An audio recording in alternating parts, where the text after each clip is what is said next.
This year RMIT is celebrating our third year as an Adobe Creative Campus, and this partnership supports our goal of digital fluency right across the curriculum.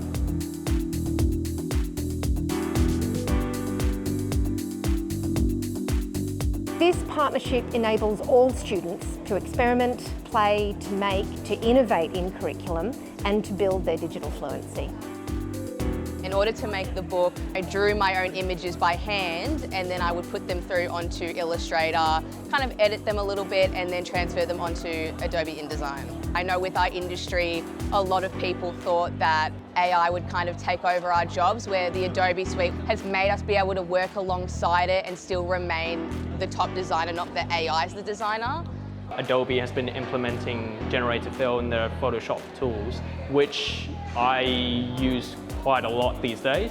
There are tasks that could have taken 3 to 4 hours. I think generative fill speed it up to 15 to 30 seconds. It's very impressive. We've got Adobe coaches who are working one-on-one with students, and we've got this amazing professional development program of workshops, seminars and lectures. And that's something that I teach, roundabout ways to execute a creative vision, thinking outside of what your skill set limitations might be, and there's just so much that Adobe has to offer in that space. We're also connecting our staff with other academics from Adobe Creative Campuses around the world. We're publishing RMIT work on the Adobe Education Exchange, and we're creating opportunities for our students to exchange work internationally. Being digitally adept is critical for business students to thrive and be positioned at the forefront of today's technology-driven business environment. We've had a series of fantastic curriculum grants for staff to work across colleges and across disciplines.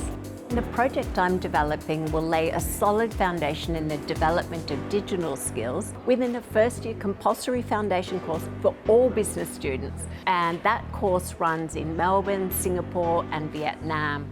So Adobe Express is introduced to these students in the course via the creation of a digital web page, including a personal reflection and professional identity section. Engineers tend to create things for communities without collaborating with them. We develop a board game where students learn how to collaborate with other professionals and understand their priority needs. We want to reach out to NGOs, international organizations such as the UNESCO, and together work to support communities and promote sustainable development goals. In the lab, we are working towards a method for reworlding. Urban play is a way of being in other possible worlds, if only for a moment. It's a way to reconnect, reimagine, and regenerate the world, particularly the urban life of our cities. One of our projects is the Playable Campus, intersecting research, teaching and engagement, creating lived experiences of speculative design, using both digital and analog play in what is often described as XR, extended reality. At the core of RMIT are ideas of making, working with industry and innovating in curriculum. The Adobe Creative Campus partnership enables us to build on that DNA and open up possibilities for staff and students right across the university to experiment with new digital tools, to build confidence when making new modes of communication, and to empower all of our students to tell their authentic stories.